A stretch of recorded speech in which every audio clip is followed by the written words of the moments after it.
Hello friends, welcome back to my channel SRK drama explain. Friends, ये video मैं लोगों के एंटरटेनमेंट के लिए बनाती हूँ, so please watch full, share, subscribe and like this video. Explanation का सेकंड पार्ट है। अगर आपने फर्स्ट पार्ट को नहीं देखा है देन मैंने डिस्क्रिप्शन में लिंक मेंशन किया है, आप वहाँ से जाकर के देख सकते हैं ताकि आपको एक्सप्लेनेशन अच्छे से समझ में आए। सो लास्ट पार्ट में हमने देखा था जब नामपिंग को हो जाता है तो एक बॉय की तरह एक्टिंग करती है, तब फा उसे मिरर में देखने के लिए कहता है। जब नामपिंग मिरर में देखती है तो कुछ टाइम के लिए वो खुद भी शॉक रहती है कि फा को उसके बारे में सब कुछ पता चल गया। फा नामपिंग से कहता है, एक बात पूछूं, तुम्हें इस तरह बॉय के गेटअप में क्यों ट्रैवल करना पड़ा? तब नामपिंग कहती, क्या तुम्हें मालूम नहीं है कि हमारा समाज कैसा है? बस अपने समाज से बचने के लिए मुझे एक बॉय का गेटअप करना पड़ा ताकि मैं सेफली अपनी मंजिल तक पहुँच सकूँ। यहाँ पर फा को दिखाया जाता है वो नामपिंग की केयरिंग बहुत ही अच्छे से कर रहा था। माना वो डाकू है लेकिन दिल का बहुत ही ज़्यादा अच्छा है। यहाँ पर नामपिंग को बड़ा अजीब लग रहा होता है। वो फा से कहती है, तुम रहने दो, मैं ये कर लूँगी। फा कहता है, इतनी ज़्यादा चोट लगी है, तुम खुद से कर पाओगी? वैसे एक बात पूछूं, तुम्हारा नाम क्या है? नामपिंग को फा थोड़ा अजीब लग रहा होता है क्योंकि वो उसके लिए स्ट्रेंजर था, तो इसी वजह से वो अपना नाम नहीं बताती है, बल्कि वो उल्टा उसी से पूछने लगती है, तुम्हारा नाम क्या है? लेकिन फा यहाँ पर बता देता है कि उसका नाम फा है। नामपिंग की केयरिंग करने में फा उसकी इतनी ज़्यादा क्लोज आ जाता है कि उसे भी खुद अजीब लगने लगता है। तो वो सडनली वहाँ से उठ जाता है और कहता है कि अपना ख्याल रखना। और यहाँ पर दोनों लास्ट गुड बाय बोल करके चले जाते हैं। क्या इन दोनों की लास्ट गुड बाय रहेगी या आगे इन दोनों की और ज़्यादा मुलाकातें होगी, ये तो आगे की वीडियो में मालूम पड़ेगा। खैर, दोनों गुड बाय बोल करके अपने अपने रास्ते हो जाते हैं। नेक्स्ट मॉर्निंग फा जब कबीले में पहुँचता है तो जॉम उसे गन पॉइंट पर रख देता है और कहता है, देखो फा, झूठ बोलने की ज़रूरत नहीं है, मुझे तुम्हारे बारे में सब कुछ मालूम है। तुम शहर गए थे, क्यों गए थे? अब सच सच बताओ, क्या तुम मेरे खिलाफ कोई प्लानिंग कर रहे हो? तब फा उसे झूठ बोल देता है और कहता है, हाँ मैं शहर तो गया था क्योंकि मेरी भी कुछ अपनी ज़रूरतें हैं, ख्वाहिश हैं, जिन्हें पूरा करने के लिए मैं कबीले पे तो डिपेंड नहीं रह सकता हूँ। अपनी ख्वाहिशों को पूरा करने के लिए मैं सिटी गया था, बताओ अब क्या करोगे? जॉम को गुस्सा आ जाता है कि फा उसे इस तरीके से बात कर रहा है। वो कहता है, तुम जानते हो ना हम लोग डाकू हैं और हम लोग जो भी चीज़ लूटते हैं वो हमारी अपनी जागीर हो जाती है, चाहे वो किसी की बीवी हो या किसी की बेटी। तो तुम अपनी ख्वाहिशों को पूरा कर सकते हो तो शहर में जाने की क्या ज़रूरत थी? तब फा को गुस्सा आ जाता है और यहाँ पर इन दोनों की फाइटिंग होने लगती है। सरफान भी वहाँ पर पहुँच जाता है, उन दोनों को अपने पास बुलाता है और रीज़न पूछता है कि आखिर किस बात पर वो दोनों इस तरह से लड़ रहे थे, जबकि वो दोनों भाई हैं और आगे चल के उन दोनों में से कोई एक इस कबीले का सरदार बनने वाला है।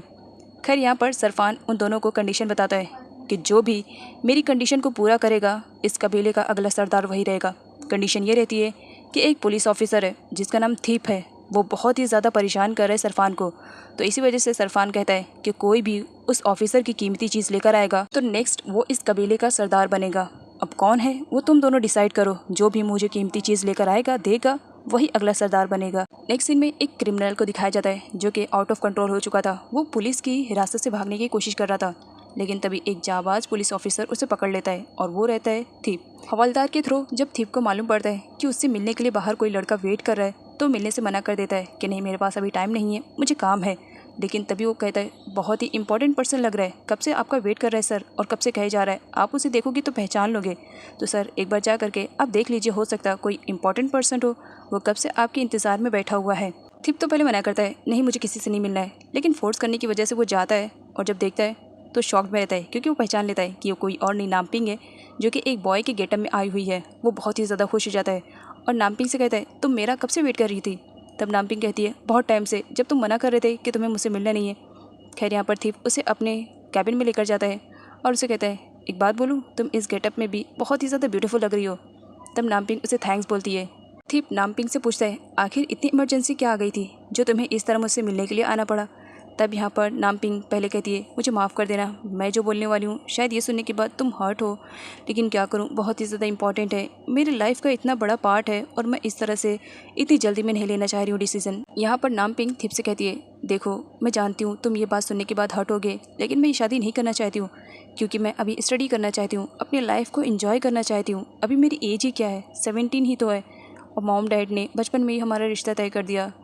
तब तो हम छोटे थे, समझ नहीं थी इतनी, तो मैंने एक्सेप्ट कर लिया, लेकिन मैं अब आगे पढ़ना चाहती हूँ, अपनी लाइफ को खुल के जीना चाहती हूँ, तो इसी वजह से मैं ये शादी को रोकना चाहती हूँ। आई नो ये सुनने के बाद तुम हर्ट ज़रूर हुए होंगे, लेकिन प्लीज़ मुझे माफ़ कर देना। और यहाँ पर थीप के रिएक्शन से लगता भी है कि वो नामपिंग के इस डिसीजन से खुश नहीं है। इधर फा को दिखाया जाता है जो बैठा रहता है। तब उसका फ्रेंड उसे कहता है, इस तरह आराम से बैठने से कुछ भी नहीं होने वाला है, हमें प्लानिंग करनी पड़ेगी, किसी भी तरह थीप के घर से हमें बहुत ही इंपॉर्टेंट चीज़ को लेकर आना है ताकि अगले सरदार तुम ही बन सको। जो कि मैं भी चाहता हूँ। यहाँ पर फा बहुत सारी प्लानिंग करता है और उसकी फ्रेंड भी इसमें उसे सपोर्ट करते हैं कि तुम फिक्र मत करो, तुम्हारे हर प्लानिंग में हम तुम्हें सपोर्ट करेंगे, बस तुम आइडिया बताओ। नाइट का सीन दिखाया जाता है। थीप नामपिंग को अपने घर पे रुकने के लिए कहता है। यहाँ पर वो नामपिंग के साथ और ज़्यादा टाइम स्पेंड करना चाह रहा था। वो उसे मनाना चाह रहा था कि वो शादी के लिए मना ना करे, बट वो उसे कुछ टाइम देता है। हो सकता है नामपिंग को जब रियलाइज़ होए कि वो गलत करिए तो अपने आप से मुझे सामने से आकर कहेगी कि वो उससे शादी करना चाह रही है।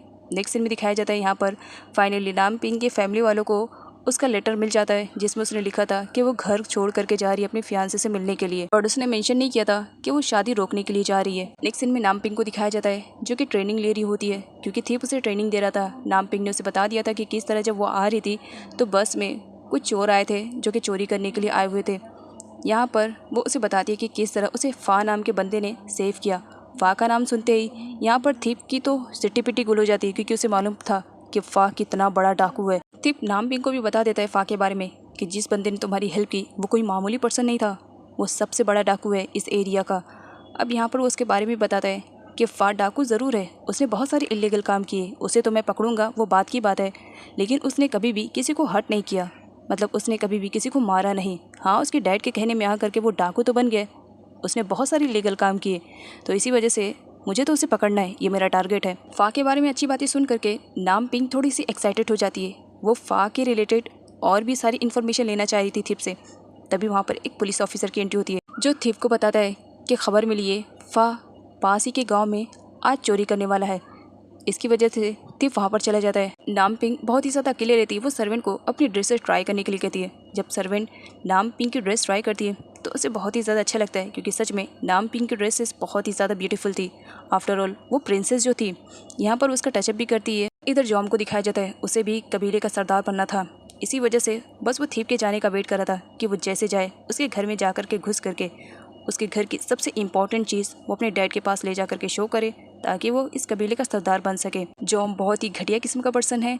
वो बस सरदार इस वजह से बनना चाह रहा है ताकि वो लोगों पर राज कर सके। फा को दिखाया जाता है, वो तो पहले थीप के घर पर पहुंच गया था और बस छानबीन करना स्टार्ट कर दिया था। तभी वहाँ पर एक पुलिस ऑफिसर की एंट्री होती है। उसे अजीब लगता है, लेकिन उसके बंदे तो उसे ही मार करके बेहोश कर देते हैं। जब वहाँ पर सर्वेंट आती है तो सर्वेंट को भी पकड़ लिया जाता है, ये कहते हुए कि हो सकता है ये हमारे रास्ते का कांटा बन सके, तो इसी वजह से उसे भी किडनैप कर लिया जाता है। यहाँ पर नामपिंग को अजीब सा लगता है, तो वो रूम के बाहर जैसी आती है तो सडनली वहाँ पर फा आ जाता है और उसे पकड़ लेता है। नामपिंग कुछ टाइम के लिए तो शॉक में हो जाती है। तब थीप की बताई हुई बातें उसे याद आती है कि फा तो एक डाकू है। वो फा को वहाँ पर देख करके शॉक हो जाती है और डरते हुए फा से कहती है, देखो मैं थीप की फियांसे नहीं हूँ, मैं थीप की तो सर्वेंट हूँ, मैं यहाँ पर एक्चुअली जॉब करने के लिए आई हूँ, बस इसी वजह से प्लीज़ मुझे कुछ मत करना, मुझे छोड़ दो, मुझे जाने दो। यहाँ पर फा से कहता है, तुम झूठ बोल रही हो। तो नामपिंग कहती है, देखो मैं झूठ नहीं बोल रही हूँ, मैं सच में कह रही हूँ, मैं थीप की सर्वेंट हूँ। फा डाकू होने के साथ साथ इंटेलिजेंट पर्सन भी रहता है। वो फ़ौरन नामपिंग की बातों को समझ जाता है और कहता है, कोई भी सर्वेंट अपने मालिक का नाम तो बिल्कुल भी नहीं ले सकती है, तो तुम झूठ कह रही हो, इसका मतलब तुम थीप की फियांसे हो। फा जब वहाँ से जाता है तो अपने साथ नामपिंग को भी उठा कर लेकर जाता है और साथ में सर्वेंट को भी। यहाँ पर वो देख लेता है कि जॉम आ रहा है, अगर जॉम के हैंड ओवर दोनों लड़कियाँ लगती तो वो उन्हें बर्बाद कर देता है। इसी वजह से ना चाहते हुए भी फा को उन दोनों लड़कियों को वहाँ से लेकर जाना पड़ा। अब जब जॉम के हाथ कुछ नहीं लगता है तो गुस्से में तो लाल पीला हो ही गया ना, गुस्से में बहुत ही ज़्यादा लाल पीला होता है और फा का पीछा करने लगता है। यहाँ पर जब ऑफिसर को होश आता है तो वो जा करके थीप को बता देता है कि किस तरह उसके घर पे चोरी हुई है। ये सब तो उनकी प्लानिंग थी। वो फ़ौरन जाता है अपनी फियांसे को ढूंढने के लिए। जॉम के हाथों फा का एक बंदा लग जाता है। वो उसे गन पॉइंट पर रखता है और कहता है, फा ने जो कुछ भी खजाना लूटा है एड्रेस बता वरना जान से जाएगा। वो बता देता है कि उन लोग ने खजाना कहाँ पर रखा है चुरा के। नेक्स्ट सीन में दिखाया जाता है नामपिंग जैसे तैसे करके फाइनली फा से अपना हाथ छुड़वाती है और अपनी जान बचाते हुए एक जगह छुप जाती है। फा भी उसके पीछे आता है और कहता है, अगर अपनी जान पे आ रही है तो खुद सामने से आ जाओ, नहीं तो मैं पकड़ूंगा तो तुम्हारे लिए बुरा होगा। तभी नामपिंग के पैरों पे कुछ कीड़े चढ़ जाते हैं। इसी वजह से वो चिल्ला करके बाहर आ जाती है और फा से कहती है, प्लीज़ किसी भी तरह इस कीड़े को हटाओ, मुझे बहुत ही ज़्यादा डर लग रहा है। फा हंसने लगता है कि कहने को तो ये मुझसे छुप रही थी लेकिन खुद ही सामने आ गई। नामपिंग फा से रिक्वेस्ट करने लगती है, प्लीज़ इन कीड़ों को हटाओ, तुम जो कहोगे मैं वो करने के लिए तैयार हूँ। तब फा कहता है, अच्छी बात है, खुद से समझ में आ गया, कोई बात नहीं, मैं तुम्हारी हेल्प करूंगा, लेकिन जैसा मैं कहूँगा वैसा करना पड़ेगा। और नामपिंग रेडी हो जाती है। नेक्स्ट सीन में थीप को दिखाया जाता है, जब वो रास्ते से आ रहा था तब उसकी सर्वेंट मिलती है और उसे मालूम पड़ता है कि किस तरह फा उसकी फियांसे को लेकर के गया है और वो उस रास्ते से गया है और थीप भी उसी रास्ते से चला जाता है। नेक्स्ट मॉर्निंग का सीन दिखाया जाता है। फा नामपिंग को अपने साथ हॉर्स पे कहीं लेकर जा रहा था। जब नामपिंग को होश आता है तो वो देखती है कि वो तो फ़ा के पास है। वो उससे आर्ग्यूमेंट करने लगती है तो फ़ा उसके फेस को कवर करने लगता है, जिस पर नामपिंग कहती है क्या तुम मुझे किडनैप कर रहे हो? देखो मैं बता रही हूँ तुम मुझे जानते नहीं हो, मैं तुम्हारे साथ बहुत ज़्यादा बुरा कर सकती हूँ। फ़ा हंसने लगता है और कहता है इस वक्त किडनैप तुम हुई हो तो ज़रा मुझसे डरने की कोशिश करो, और जहाँ मैं तुम्हें लेकर जा रहा हूँ ना वहाँ चुपचाप चले जाना, और ज़्यादा आर्ग्यूमेंट करने की ज़रूरत नहीं है वरना तुम्हारे लिए बुरा होगा। और उसे धमकियाँ भी देने लगता है कि अगर तुमने मेरा कहना नहीं माना तो याद रखना ये तुम्हारे लिए बुरा भी होगा और तुम दोबारा अपने घर नहीं जा पाओगी। जिस पर नामपिंग ना चाहते हुए भी अब फ़ा के सारे रूल्स एंड रेगुलेशन को फॉलो कर रही थी, जैसा वो कह रहा था वो वैसे कर रही थी। फ़ा नामपिंग को एक जगह छोड़ करके जाने लगता है तो नामपिंग उससे कहती है कि वो भी चलेगी, लेकिन वो मना कर देता है। जॉम बिल्कुल भी ये एक्सेप्ट नहीं कर सकता था कि फ़ा उस कबीले का सरदार बने, इसी वजह से वो उसके फ्रेंड को निशाना बनाता है और कहता है अगर अपने फ्रेंड की जान प्यारी है तो थीफ के घर से जितना भी लूटा हुआ माल है सब मुझे दे दो, नहीं तो तुम्हारे फ्रेंड मारे जाएंगे। फ़ा को अपने दोस्त बहुत ही ज़्यादा प्यारे थे, इसी वजह से वो थीफ के घर से लूटा हुआ सारा माल उसे रिटर्न कर देता है, ये कहते हुए कि ये है देख लो। जब यहाँ पर देखा जाता है तो बहुत सारे गोल्ड्स, ज्वेलरी और पैसे रहते हैं। जॉम बहुत ही ज़्यादा खुश हो जाता है और खुद पर बहुत प्राउड फील करता हुआ वहाँ से चला जाता है, ये सोचते हुए कि अगला सरदार तो वही बनेगा। नामपिंग के लिए वो कबीला तो बिल्कुल भी अनजान था, उसे समझ भी नहीं आ रहा था कि वो फ़ा को कहाँ ढूंढे, क्योंकि उस कबीले में सिर्फ वो फ़ा को जानती थी। यहाँ पर उसकी मुलाकात चाव से होती है। जब उसे मालूम पड़ता है कि ये लड़की फ़ा को ढूंढ रही है तो उसे बहुत ही ज़्यादा बुरा लगता है। इवन उसे इतना बुरा लगता है कि इन दोनों के बीच में फाइटिंग भी स्टार्ट हो जाती है। नेक्स्ट सीन में कबीले के लोगों को दिखाया जाता है जो एक जगह कलेक्ट होते हैं, क्योंकि अब यहाँ पर फैसले की घड़ी थी। सरफान आता है और बड़े ही आराम से अपने चेयर पर बैठता है। तब यहाँ पर नामपिंग आती है और फ़ा से कहती है तुम अकेले मुझे छोड़कर चले आए, मालूम है 2 जंगली बिल्लियों की वजह से मुझे उनसे फाइट करनी पड़ी, वो भी सिर्फ तुम्हारी वजह से। फ़ा उसे शांत होने के लिए कहता है और कहता है शांत होकर के बस साइड में खड़े हो जाओ, देखो क्या हो रहा है। तो नामपिंग भी वहीं पर खड़ी हो जाती है, उसने अपने फेस को अभी कवर करके रखा था। यहाँ पर दिखाया जाता है सरफान उन दोनों से पूछता है तो क्या किया तुमने, मैंने तुम दोनों को जो टास्क दिया था क्या तुमने कंप्लीट किया है, और कंप्लीट किया भी है तो कितना कंप्लीट किया है मुझे बताओ।